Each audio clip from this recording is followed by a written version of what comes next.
A lot of people ask me, where are the aliens? And I think if anyone would know about aliens on Earth, it would probably be me. I would think. Yeah, I'm very familiar with space stuff. Imagine you were very confident that we were going to be visited by super intelligent aliens in, let's say, 10 years or 20 years at the most. Super intelligent. So you think within 20 years Yes. we'll have alien in Earth? Well, digital superintelligence will be like an alien.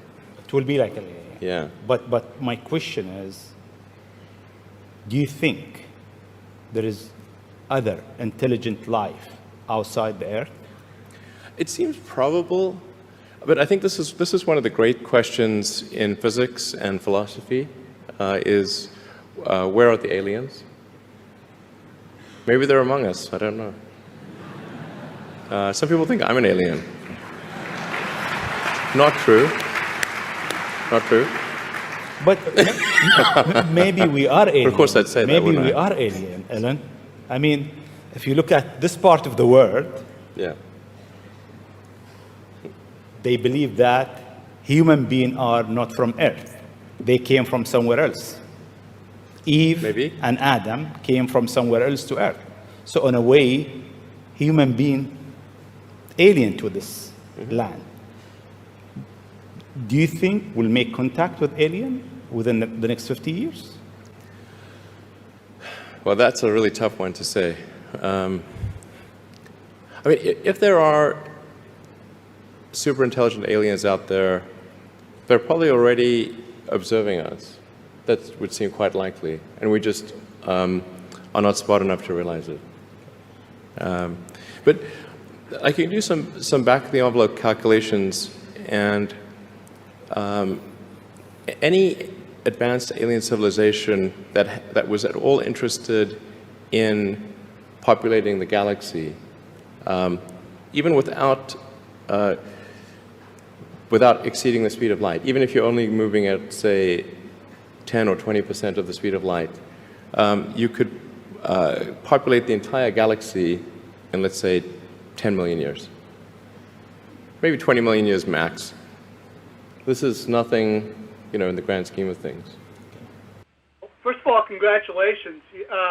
You've launched a rather unconventional payload into space, one that's generated a lot of buzz. And there's a lot of people, some of them citizen scientists, some of them they're just newbies when it comes to tracking things in space. They're going to try and track the Tesla and understand what's happening to it. Like that movie, Dude, Where's My Car? And other than the live webcam today, what is SpaceX going to do to interact with this community of Tesla trackers once the car leaves orbit? Do you have a plan, or are you just going to kind of wait and see what bubbles up on the internet and react to it? We don't have a plan. No plan. The battery's going to last about 12 hours from launch, roughly.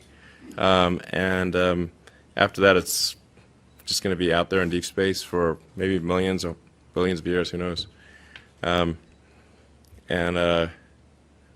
Yeah, maybe discovered by some future alien race, thinking, what the heck, what were these guys doing? Did they worship this car? Why do they have a little car in the car? That'll really confuse them. So Elon, you are really quite unique, I feel, in being so interested in the long-term future of humanity. Well, I don't think I'm that unique. You have an institute. Clearly, you're interested in that too. Quite the opposite. I'm curious, your interest in the far future of humanity, when did that begin? How did that start? Well, I think it was when my interest in the future of humanity is, I guess, as a function of reading a lot of sci-fi and philosophy as a kid, and then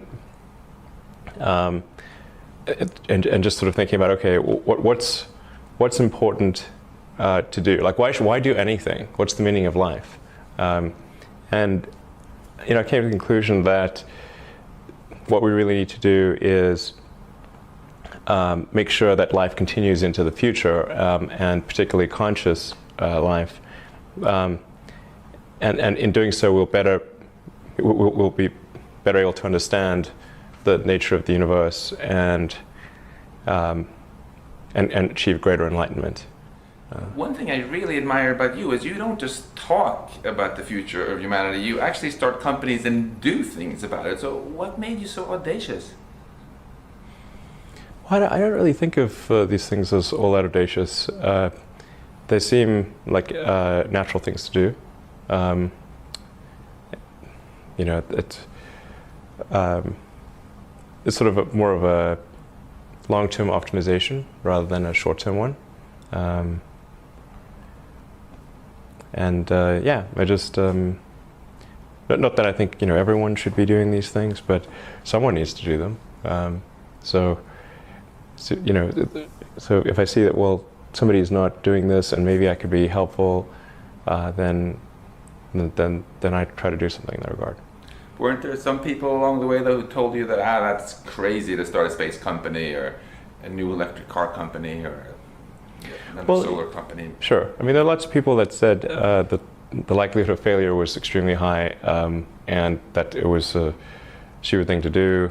And when I started SpaceX, one of my closest friends got a compilation of rocket failures and made me watch the whole thing. And there were lots of people that tried to talk me out of it. And the joke was, how do you make a small fortune in the rocket business? Well, you start with a large one. And I got told that joke so many times that I obviously I knew the punchline, so I just tell them the punchline, and they would look at me like, "Is he serious?" Or it's like, say, "Why did you start a rocket company?" I was trying to figure out the fastest way to turn a large fortune into a small one. That seemed like a good way to go. But the thing is, I already thought the probability of failure was high, and that with that the likelihood of success was therefore low, so this was not new information. I thought maybe SpaceX had, I don't know, 10 or 20% chance of success, and Tesla probably similar. I thought Solar City had a much higher chance of success, but probably still only, I don't know, 50% or something like that. Yeah, I mean, for the longest time, SpaceX and Tesla almost didn't survive. I mean, it came very close to perishing as companies. In 2008 and 2009, with the Great Recession, was an extremely close call. Looking ahead, what do you think are the technologies that are going to have the greatest impact on society? So I think there's probably five categories. Yeah. There's and I'm not even giving a particular order, but making life multiplanetary, achieving sustainable production and consumption of energy. Obviously, the internet as a whole. I mean, the continued growth of the internet. And then potentially, so if we do this, reprogramming human genetics, and the fifth one would be artificial intelligence. So, working on the kind of the first three, but not the last two. I think the last two I think have the greatest potential to be a double-edged sword. So when you call artificial intelligence a double-edged sword, can you talk a bit about the positive edge first? What do you see as the greatest benefits we can get from AI? Well, the greatest benefits from AI would probably be in eliminating drudgery. So, like in terms of or tasks that are mentally boring, not interesting. There's arguably breakthroughs in areas that are currently beyond human intelligence, or at least for now beyond human intelligence. I think we could probably solve them in the long term, such as the classic sort of curing cancer and addressing diseases of aging, Alzheimer's, and all these things. So there's insert various like intractable problems to human intelligence, or currently what seem to be intractable problems, and then if you had something that was way smarter, it could solve those problems. and turning to the negative edge, right? Well, I think it's best to prepare for to try to prevent a negative circumstance from occurring than to wait for it to occur and then be reactive. So, and this is a case where the range of negative outcomes some of them are quite severe. So it's not clear whether we'd be able to recover from some of these negative outcomes. In fact, certainly you can construct scenarios where